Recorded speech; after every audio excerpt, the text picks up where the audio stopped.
오늘은 확률 게임이라는 제목으로 말씀을 나누겠습니다. 설교 제목으로는 약간 좀 적합하지 않은데 이렇게 제목을 잡았습니다.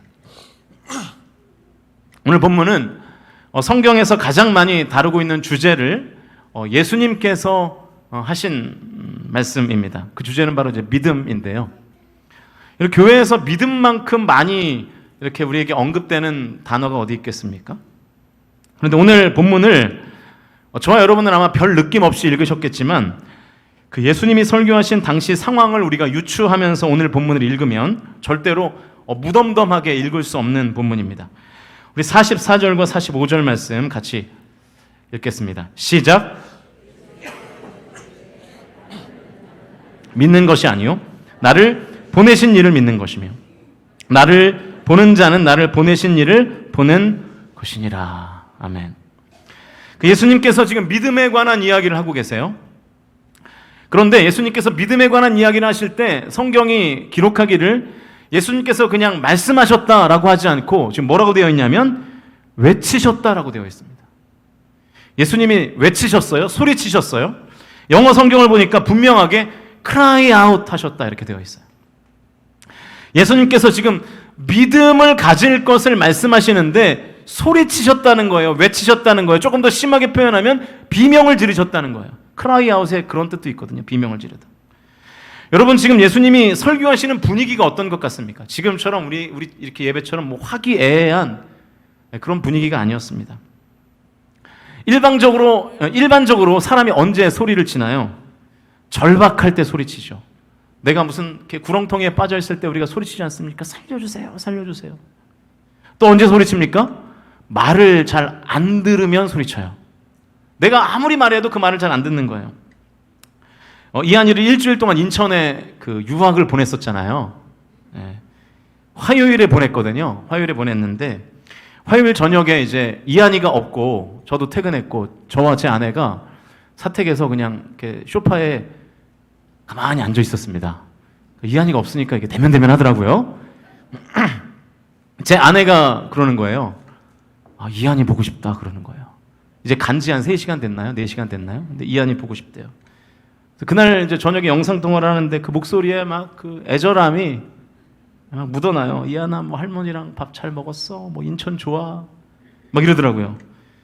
그 주간 이제 주일 저녁에 서울에서 위로 예배 드리고 저희는 이제 인천으로 갔잖아요. 그날 이제 밤에 저도 막 끌어안고 제 아내도 막 이한이를 끌어안고 너무 사랑스러운 말투로 할아버지와 할머니 잘 있었냐고 막 안부를 묻고 그랬습니다. 여러분 그 사랑스러운 말투가 얼마나 갔을 것 같습니까? 1시간 못 가던데요. 이한이가 이제 말을 안 듣잖아요. 그러니까 이제 또 막 소리를 지르는 거예요. 밥 먹어. 씻어. 화장실 갔다 와. 그 사랑이 뚝뚝 묻어나는 그 말투는 온데간데 없고, 야, 너 울산 그러면 안 데려갈 거야. 막 이제 그러면서 소리를 지르게 되는 거예요. 울산에 안 데려간다는 말을 들으신 장모님도 비명을 지르시더라고요. 야, 이러다 큰일 나겠다 이거. 그래서 이 손주와 자식은 오면 좋고 가면 더 좋잖아요, 그죠? 뭐 더 있겠다고 협박을 하니까 이제 장모님도 비명을 지르시고 그러더라고요. 저도 똑같아요. 저도 막 이한이가 보고 싶다가 애가 또 말을 안 들으니까 막 소리를 지르게 되는 거예요. 우리가 언제 소리 지릅니까? 절박할 때 소리치고 아무도 내 말을 듣지 않을 때 소리칩니다. 예수님이 그러셨던 것 같아요. 지금 예수님이 소리치면서 설교하시는지 아십니까? 지금 상황이 절박했기 때문이에요. 예수님 뭐가 절박하셨을까요? 요한복음이 21장까지 있지만 사실 예수님의 공적인 사역은 12장에서 끝납니다. 13장부터는 예수님과 제자들하고만 보내는 시간이 기록되어 있어요. 그리고 이제 예수님 십자가에 달려서 죽으시고 부활하시죠. 사람들 앞에서 하시는 마지막 설교가 오늘 본문 12장이에요. 물론 사람들은 그걸 몰랐죠.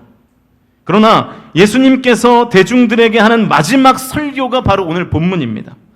마지막이었기 때문에 절박하셨고요. 그래서 소리치면서 제발 좀 나를 믿으라고 설교하신 것입니다.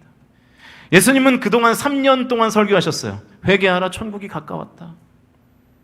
3년간은 설교하시면서 무수히 많은 기적들을 일으키셨지만 사람들이 그 예수님의 기적에는 심취하는데 예수님의 말씀은 안 믿는 거예요. 예수님의 존재를 믿지 않는 거예요. 그랬기 때문에 예수님께서 소리치고 계신 것입니다. 그 외침의 핵심이 무엇입니까? 믿으라는 거예요. 제발 좀 믿어라. 나를 믿어라. 나를 믿는 것은 나를 보내신 하나님을 믿는 것이다 라고 말씀하시죠. 저는 이 지점에서 여러분에게도 동일한 외침을 전하고 싶습니다. 여러분 꼭 기억하십시오. 믿음을 가질 수 있는 기회가 항상 오는 것이 아닙니다. 오늘 본문이 대중들이 예수님의 말씀을 듣고 믿음을 가질 수 있는 마지막 기회였던 것처럼 우리에게도 사실은 믿음을 가질 수 있는 기회가 제한되어 있습니다. 지금 여러분이 다 이 예배당에 앉아 계시지만 분명히 이 자리에는 아직 예수님을 믿지 않는 분들이 계실 거예요. 교회는 나오는데 나 예수님도 관심 없고 그냥 내 아내가 나가라 그러니까 할 수 없이 나와서 앉아 있는 거죠.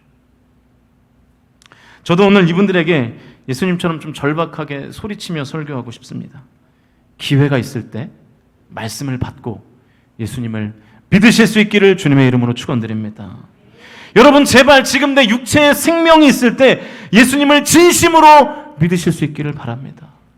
혹시 이 자리에 주일 성수는 하지만 그냥 명목상의 그리스도인, 예수도 모르고 나는 그냥 주일날 나와서 자리만 지키는 거야 라고 생각하며 주일 성수하고 계신 성도들이 있다면 오늘 이 시간에 예수가 그리스도로 믿어지는 은혜를 받으실 수 있기를 주님의 이름으로 축원드립니다. 여러분 예수님을 믿을 수 있는 기회는 육체적인 생명이 있을 때까지만입니다. 죽은 뒤에는요 예수님 믿고 싶어도 못 믿습니다.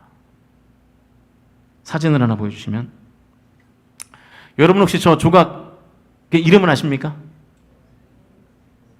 네.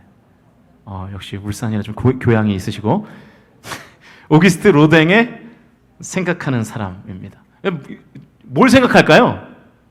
어떤 사람들은 뭐 내 팬티가 어디 갔을까 뭐 이런 생각한다고 그러는데 뭐 그건 아니고 네. 너무 이렇게 작품을 폄하하는 건 아닌지 모르겠네요. 로댕의 생각하는 사람이라는 작품은 사실은 지옥문 앞에서 지옥에 떨어지는 사람을 바라보면서 고민하는 것을 형상화한 작품입니다. 단테의 신곡 중에 지옥문 편에 영감을 받아서 로댕이 저 작품을 이제 만든 거거든요. 근데 여러분 저 작품에는요 아주 치명적인 맹점이 있습니다. 지옥문 앞에서 생각하면 늦습니다. 지옥문 앞에서는 아무리 생각하고 고민해도 지옥이에요. 죽음 이후에 지옥문 앞에서 아무리 생각을 많이 하고 머리를 싸매면서 고민을 해도 천국에 갈 확률은 제로입니다. 천국에 갈 확률이 없어요. 정말 신은 존재하는 것일까? 정말 하나님은 존재하는 것일까? 하나님을 믿어야 하는가라는 진지한 고민은 지금 내가 살아있을 때 해야 됩니다. 죽어서 지옥문 앞에서 하는 고민은 아무런 의미가 없는 거예요. 이 자리에 앉아 계신 모든 분들에게 간곡히 호소합니다. 특별히 이 자리에 청년들이 앉아있고 지금 청소년들이 앉아있는데 진심으로 말씀드리고 싶습니다. 지금 기회가 있을 때 하나님을 믿는 믿음을 가지실 수 있기를 주님의 이름으로 축원드립니다. 어떤 분들은 또 이렇게 말할지 모르겠어요. 예수 믿고 사는 것이 불편하잖아요. 여러분 주일 성수하는 거 얼마나 힘듭니까? 그죠? 또 헌금도 해야 되고 또 섬기라 그러고 봉사해야 되고 얼마나 힘듭니까? 예수 믿고 사는 것이 불편하고 힘드니까 인생을 마음껏 즐기다가 노년에 죽기 직전에 숨이 꼴딱꼴딱 넘어가기 전에 예수님 믿습니다 하고 죽으면 되지 않을까 이렇게 생각하는 분들이 계실지 모르겠어요. 근데 여러분 그게 똑똑한 것 같지만 사실은 똑똑한 것이 아니죠. 왜냐하면 내 인생의 마지막이 언제인지는 우리 중 누구도 모르기 때문입니다. 나의 마지막이 언제가 될지를 우리는 모두 전혀 알 수가 없는 것이죠. 한 목사님의 간증을 소개하겠습니다. 이분이 목회하는 교회와 사택이 좀 멀었던 것 같아요. 그래서 집에서 교회를 가거나 이제 교회에서 퇴근하고 집에 올 때 항상 성수대교를 건넜어야 했답니다. 이분이 어머니를 모시고 같이 살았는데 새벽에 나가면서 어머니에게 항상 이렇게 인사를 드렸다는 거예요. 어머니 잘 다녀오겠습니다. 우리가 뭐 일반적으로 하는 인사죠. 우리도 뭐 이렇게 인사하잖아요. 엄마 학교 다녀오겠습니다. 여보 갔다 올게. 우리가 일반적으로 하는 인사잖아요. 이 목사님도 어머니께 일상적인 인사를 하고 새벽 예배를 인도하기 위해서 4시 30분경에 성수대교를 통과했다는 거예요. 통과한 그날이 1994년 10월 21일이었답니다. 여러분 이 날에 무슨 일이 있었는지 아십니까? 성수대교가 무너졌습니다. 7시 5분에 성수대교가 무너졌어요. 32명이 목숨을 잃었습니다. 그런데 이 목사님이 불과 2시간 반 전에 그 성수대교를 찬양을 하면서 건넜대요. 근데 2시간 반 뒤에 내가 건넜던 그 성수대교가 무너진 거예요. 이 일을 겪고 난 뒤에 이 목사님이 새벽에 어머니께 출근 전에 하는 인사말이 바뀌었답니다. 예전에는 어머니 다녀올게요 했는데 그 이후로는 어머니 저 갑니다 라고 인사했다는 거예요. 왜 이렇게 인사말이 바뀌었을까요? 내가 지금 집을 나서는 것은 지금 일어난 일이니까 보장이 되어 있는데 성수대교가 무너지는 것을 직접 목격한 뒤로는 집을 나갔다가 돌아오는 것은 나에게 예정된 일이 아니구나, 확정된 일이 아니구나 라는 것을 깨달았다는 거예요. 여러분, 우리 중 누구도 내일 죽지 않는다는 보장이 없습니다. 늙었다고 해서 빨리 죽는 것도 아니고요, 젊었다고 해서 나중에 죽는 것도 아닙니다. 그러므로 나에게 주어진 시간은 언제나 지금입니다. 오늘입니다. 죽기 직전에 예수님 믿고 죽으면 된다고요? 그것만큼 어리석은 확률 싸움이 어디 있겠습니까? 희박한 확률에 도전하는 도박입니다. 인생을 도박판 만드는 거예요. 이사야 55장 6절 말씀 같이 읽어볼까요? 시작. 너희는 여호와를 만날 만한 때에 찾으라. 가까이 계실 때에 그를 부르라. 여러분, 하나님을 만날 수 있는 타이밍을 놓치지 않는 저와 여러분이 되실 수 있기를 주님의 이름으로 축원드립니다. 주님이 지금 가까이 계실 때 만나야 된다는 거예요. 주님이 지금 가까이 계실 때 내가 주님을 부르고 주님을 찬양하고 주님을 섬겨야 된다는 것입니다. 우리 중에 자꾸 나중을 이야기하는 성도들이 있어요. 목사님, 나중에 더 열심히 섬길게요. 나중에 할게요. 나중에 열심히 신앙생활 하겠습니다. 나중은 우리의 시간 아닙니다. 오늘 본문에도 같은 취지의 말씀이 나오는데요. 36절 말씀 읽어보죠. 시작. 너희에게 아직 빛이 있을 동안에 빛을 믿으라. 그리하면 빛의 아들이, 자, 빛이 있을 때 믿으라는 거예요. 없을 때 믿지 말고, 없을 때 믿으려고 하지 말고 빛이 있을 때. 그러면 여러분, 이 빛이 누굽니까? 예수님이죠. 예수님이 계실 때 예수님을 믿으라는 거예요. 당시 예수님이 앞에 있었잖아요. 그들 앞에, 회중들 앞에 있었잖아요. 그때 예수님을 믿으라는 거예요. 예수님을 믿으면 예수님의 아들이 될 수 있다는 것입니다. 여러분, 지금이 예수님 믿을 수 있는 기회이고 하나님의 자녀가 될 기회라는 것입니다. 사랑하는 성도 여러분, 지금 주님을 만나십시오. 오늘 믿음을 가지셔야 합니다. 다음은 없습니다. 내일은 없어요. 오늘 믿음 없는 자들에게 믿음이 선물로 주어지는 은혜를 오늘 이 시간 경험되실 수 있기를 주님의 이름으로 간절히 축원드립니다. 여러분, 우리가 왜 믿지 못할까요? 대체 우리에게 왜 그리 믿음이 안 생길까요? 그리고 왜 그렇게 믿음이 희미해질까요? 사람들은 말합니다. 하나님이 살아계시다는 증거를 우리에게 보여달라고. 증거가 있으면 믿겠다는 거예요. 증거가 부족하기 때문에 못 믿는 것이라는 논리죠. 그런데 오늘 본문은 그렇지 않다고 말합니다. 본문 37절 말씀 같이 읽겠습니다. 시작. 이렇게 많은 표적을 그들 앞에서 행하셨으나 그를 믿지. 예수님께서 많은 표적을 이미 그들에게 보여주셨습니다. 그럼에도 불구하고 그들은 믿지 않았어요. 증거가 부족해서가 아니라는 뜻입니다. 기적이 부족해서가 아니라는 거예요. 제가 예전에 요한복음의 7가지 기적 시리즈를 설교한 적이 있는데, 그때 그 7가지의 기적 시리즈가 오늘 본문인 그 요한복음 12장을 기준으로 볼 때 언제 일어났는지 아십니까? 다 본문 앞에 다 일어났습니다. 7가지의 기적이 다 요한복음 12장 이전에 다 일어났던 기적들입니다. 제가 정리해왔습니다. 보여주세요. 이 7가지의 기적들이 요한복음 2장, 4장, 5장, 6장, 또 6장, 9장, 11장에서 일어났어요. 그리고 오늘 본문이 12장이에요. 이렇게 수많은 기적을 보고도 이들은 예수님을 안 믿어요. 그래서 예수님 하도 답답하니까 소리 지르시는 거예요. 제발 좀 믿으라고. 기적을 보면 믿을 것 같은데 사람들은 기적을 보고도 믿지 않았습니다. 무엇이 문제일까요? 증거 부족이 아니에요. 우리의 마음의 문제가 있습니다. 그 마음의 문제를 오늘 본문이 다루고 있는데 38절부터 40절까지의 말씀 같이 읽어보시죠. 시작. 이는 선지자 이사야의 말씀을 이루려 하심이라. 이르되 주여 우리에게서 들은 바를 누가 믿었으며 주의 팔이 누구에게 나타났나이까 하였더라. 그들이 능히 믿지 못한 것은 이 때문이니 곧 이사야가 다시 일러쓰되 그들의 눈을 멀게 하시고 그들의 마음을 완고하게 하셨으니 이는 그들로 하여금 눈으로 보고 마음으로 깨닫고 돌이켜 내게 고침을 받지 못하게 하려 함이라 하였음이더라. 여러분 이 말씀을 잘 해석하셔야 됩니다. 그래서 신학교육을 제대로 받은 설교자가 중요한 이유가 이런 본문들 때문이에요. 이 말씀을 얼핏 읽으면 마치 하나님께서 그들의 마음을 완고하게 하셔서 믿음을 못 갖게 한 것처럼 느껴집니다. 사실이 아닙니다.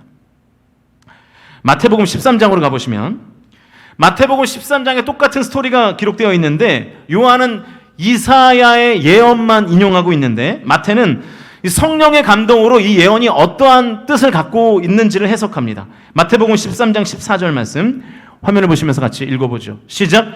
이사야의 예언이 그들에게 이루어졌으니 일러스되 너희가 듣기는 들어도 깨닫지 못할 것이요 보기는 보아도 알지 못하리라. 여기는 오늘 본문하고 똑같아요.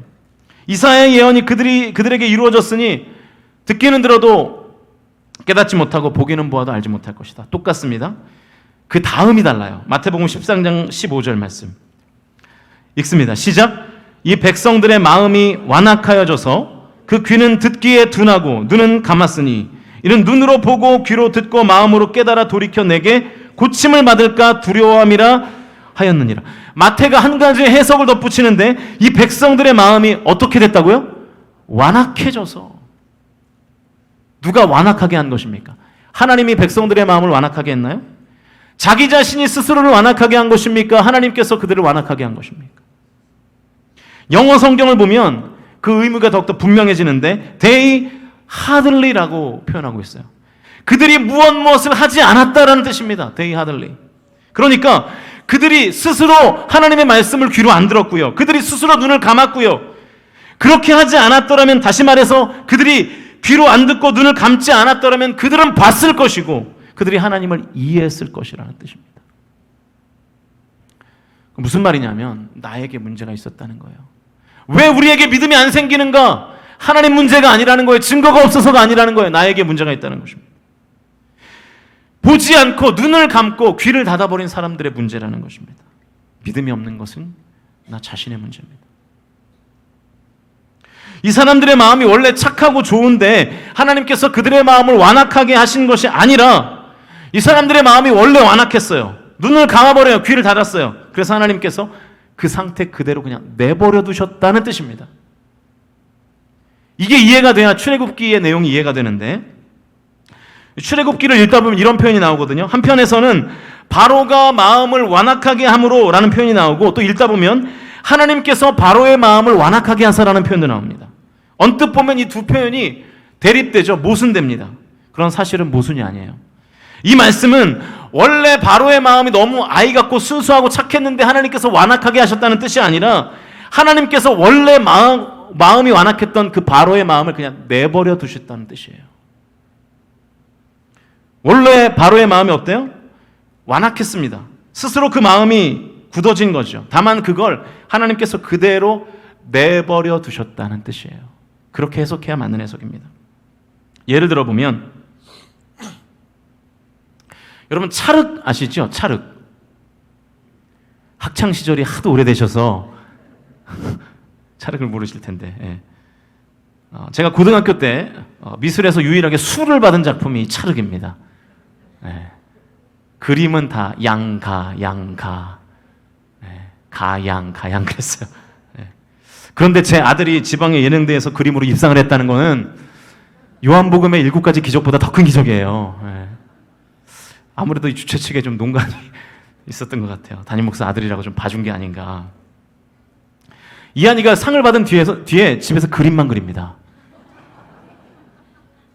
붓하고 물감을 샀어요. 예. 몸에 열이 나는데도 연락에 그림을 그리더라고요.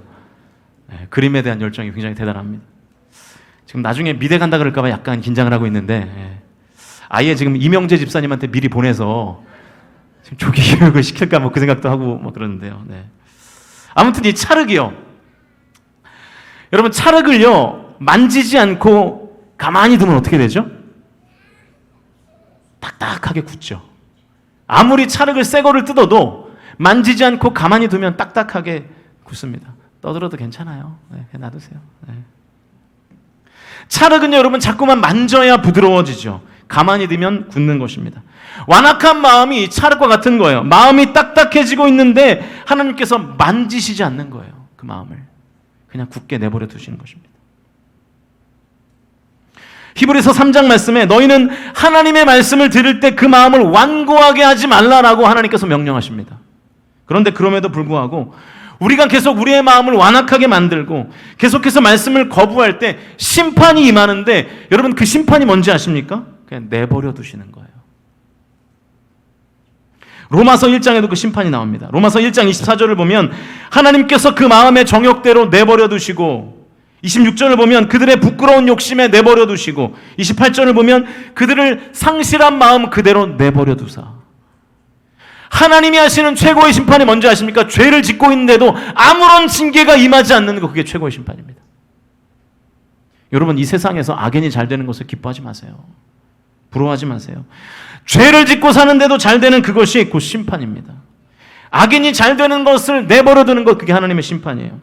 여러분, 하나님께서 내가 작은 죄를 지었어도 나를 때리시고 나를 징계할 때 그것을 복으로 여기실 수 있기를 주님의 이름으로 축원드립니다. 지옥을 향해서 내리막길을 내려가고 있는데 하나님께서 막지 않으시는 거, 그게 심판 아니겠습니까? 하나님께서 멈추게 하시는 거, 막으시는 거, 잡으시는 거, 그게 복이죠. 사랑하는 성도 여러분, 오늘 제가 여러분에게 부탁드리고 싶은 이야기는 여러분의 마음을 완고하게 그냥 두지 말라는 거예요. 교회에 나와서 여러분 신앙생활 기왕하시는 거 왜 그렇게 하십니까? 하나님 말씀이 선포될 때 여러분 에너지를 좀 쓰세요. 귀를 여세요. 마음을 여세요. 그렇게 좀 들으세요, 제발. 그냥 앉아있다 가지 마세요. 에너지를 왜 그렇게 낭비합니까? 기왕 오셨잖아요.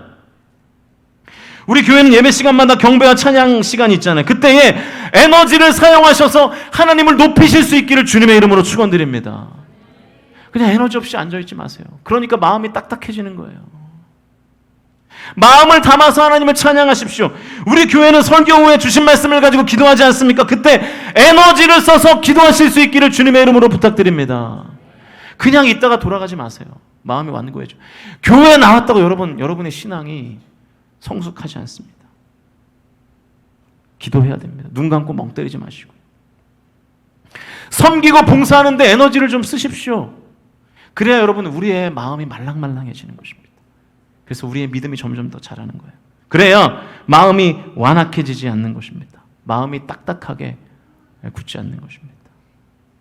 하나님이 나의 삶을 내버려 두지 않으시고 찰흙과 같은 나의 삶을 만지시는 거예요. 그래야 나에게 믿음이 생기는 것입니다. 반대로요, 사도행전 17장을 한번 가보시겠습니다. 사도행전 17장 11절 말씀 우리 같이 읽겠습니다. 시작. 베레아에 있는 사람들은 데살로니가에 있는 사람들보다 더 너그러워서 간절한 마음으로 말씀을 받고 이것이 그러한가 하여 날마다 성경을, 여러분 베레아에 있는 사람들이 데살로니가에 있는 사람들보다 더 너그러웠대요. 뭐가 더 너그러웠을까요? 마음이 너그러웠겠죠. 이 말씀을 공동번역은 이렇게 번역했습니다. 약간 좀 표현이 다른데 이해하고 같이 읽으면 좋겠어요. 시작. 그곳 유다인들은 데살로니가 유다인들보다 마음이 트인 사람들이어서 말씀을 열심히 받아들이고 바울로의 말이 사실인지 알아보려고 날마다 성서를 연구하였다. 유대인들이 마음이 어땠대요? 트였대요. 마음이 굳지 않고 트였대요. 그래서 말씀을 받는 태도가 어떻습니까? 간절한 마음으로 말씀을 받는다는 거예요. 마음이 트여 있으니까 날마다 성경을 연구한다는 거예요. 여러분에게 이 모습이 있습니까? 여러분 주일 이 1시간 딱 나와서 그냥 앉아있다가 돌아가고 나의 모든 신앙을 다 한 것처럼 그렇게 살아가니까 우리의 마음이 굳는 것입니다. 여러분 처음 예수님 믿었을 때 한번 생각해 보세요. 그때 여러분 지금처럼 신앙생활 하셨습니까? 뜨겁게 찬양하시지 않았습니까? 눈물을 흘리며 기도하시지 않았습니까? 에너지를 써가면서 예배하시지 않았나요? 근데 왜 지금은 그냥 앉아있다 돌아가십니까? 왜 여러분의 삶 가운데 헌신이 없습니까? 왜 여러분의 삶 가운데 봉사가 없습니까? 그랬더니 그 결과가 어떻게 됐냐면 12절 말씀 같이 읽겠습니다. 시작. 그 중에 믿는 사람이 많고 또 헬라의 귀부인과 남자가 적지 아니야. 마음이 트여서 하나님의 말씀을 연구했더니 믿는 자들이 많아졌다는 거예요. 할렐루야. 아무것도 하지 않으면, 자, 여러 번 얘기하죠. 아무것도 하지 않으면 아무 일도 일어나지 않습니다. 마음이 트여서 간절한 마음으로 하나님의 말씀을 받고 성경을 날마다 연구하니까 믿는 사람이 많아지는 은혜가 베레아에게 임한 줄로 믿습니다. 여러분 잘 들어보세요. 왜 나에게 믿음이 안 생깁니까? 증거가 없어서요? 아닙니다. 실제로 하나님이 안 계셔서요? 그건 더더욱 아닙니다. 말씀을 듣는 나의 태도가 불량해요. 말씀을 듣고 연구함이 없어요. 말씀을 듣는 태도가 불량하면 믿음이 생길래야 생길 수가 없습니다. 여러분 이 시간 여러분의 신앙생활하는 태도를 한번 점검해 보세요. 하나님의 말씀을 받을 때 간절한 마음으로 받으실 수 있기를 주님의 이름으로 축원드립니다. 로마서 10장 17절은 분명하게 이렇게 말씀하죠. 읽어볼까요? 시작.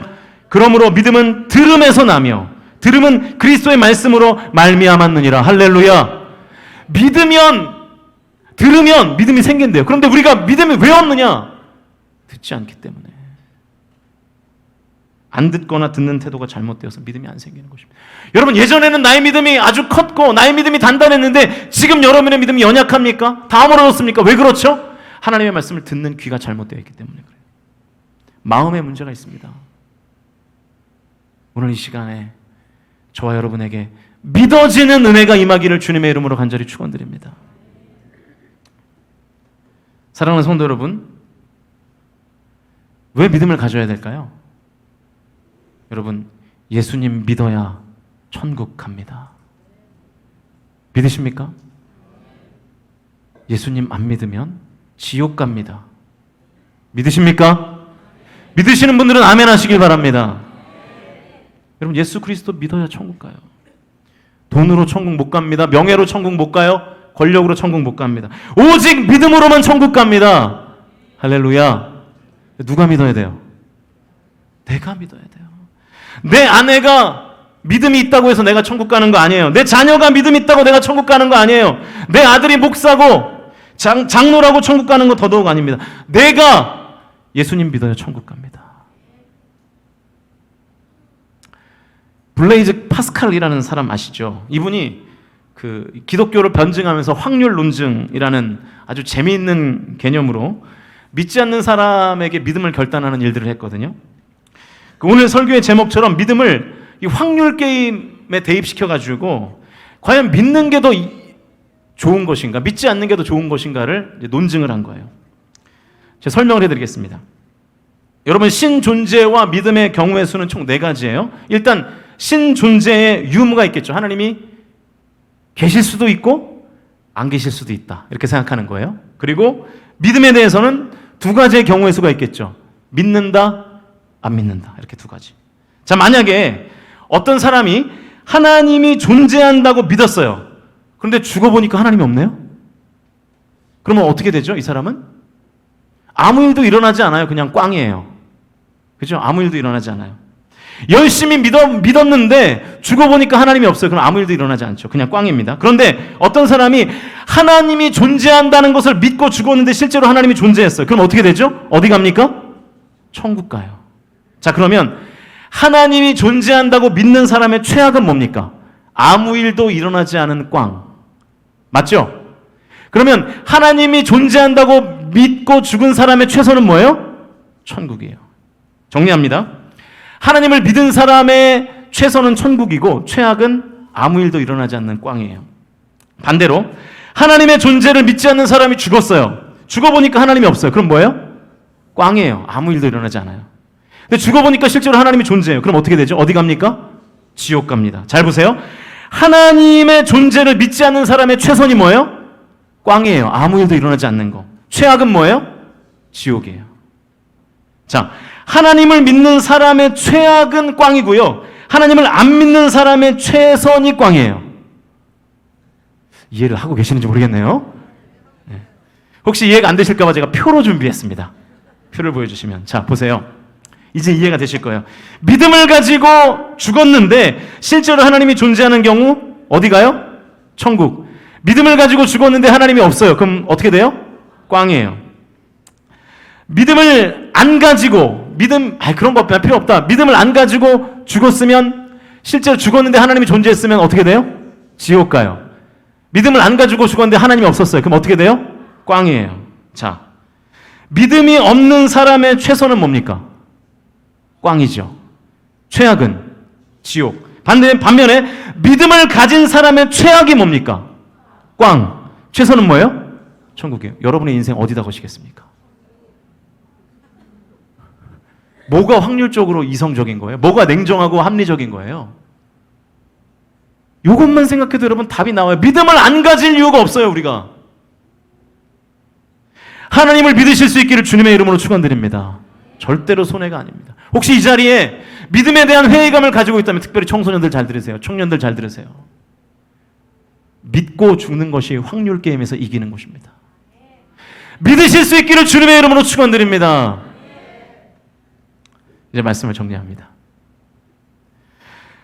제가 우리 교회 이제 부임하고 나서 제일 많이 들은 말이 뭔지 아십니까? 제가 이제 비교적 젊은 나이에 이제 담임 목사가 됐으니까 이제 우리 교회 조금 나이 드신 성도님들이 많잖아요. 그분들이 저를 볼 때마다 그런 말씀들 하세요. 아이고 목사님, 제 장례는 목사님이 치르시겠네요.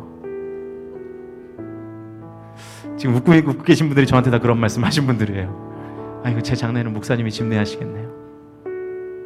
그럴 확률이 높겠죠. 물론 뭐 제가 먼저 죽을 수도 있지만, 제가 여러분에게 감히 부탁 하나 드리겠습니다. 제가 여러분의 장례식을 집례할 때 제발, 정말로 제발 자신 있게 이분이 천국 가셨다고 설교할 수 있게 해주십시오. 여러분의 자녀가 나중에 생명을 다하여 제가 집례를 하게 된다면 그 자녀가 천국께서 영생을 누리게 될 것이라고 확신을 가지고 제가 설교하게 해주세요. 장례식이나 설교는 해야겠는데 설교하면서 마음 한구석이 불안하고, 정말 이분 천국 가셨을까? 못 가셨을지도 모르겠는데, 이런 확신 없이 제가 장례를 집례하지 않게 해주세요.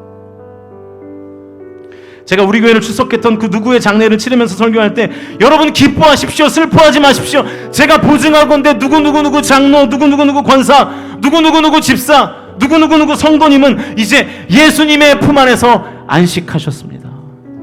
이렇게 설교할 수 있게 여러분 제발 믿음 가지고 사실 수 있기를 주님의 이름으로 축원드립니다. 저와 여러분 모두가 진정으로 예수를 그리스도로 믿는 믿음을 가지고 사실 수 있기를 주님의 이름으로 축원드립니다. 이제부터 믿겠다 그게 아니고 믿음으로 사는 거예요. 신앙은 생활이에요. 신앙은 관념이 아닙니다. 개념이 아닙니다. 신앙은 사는 거예요. 말씀으로 사는 것입니다. 그게 진짜 믿음의 삶입니다. 저 여러분 믿음으로 사실 수 있기를 주님의 이름으로 축복합니다. 여러분 지금 내 남편이 예수 믿기를 위해서, 내 자녀가 예수 믿기를 위해서 기도하는 성도들 있으시죠? 하나님께서 그 기도에 응답해 주시는 날이 속히 올 수 있기를 주님의 이름으로 축원드립니다. 그래서 나와 나의 가정 전부가, 우리 교회 속한 모든 성도들이 다 천국을 소유하면 좋겠어요. 저 여러분 우리 모두가 희박한 확률의 인생을 걸지 말고 예수 그리스도라는 분명한 확신에 저 여러분의 인생 모두를 거실 수 있기를 주님의 이름으로 간절히 축원드립니다.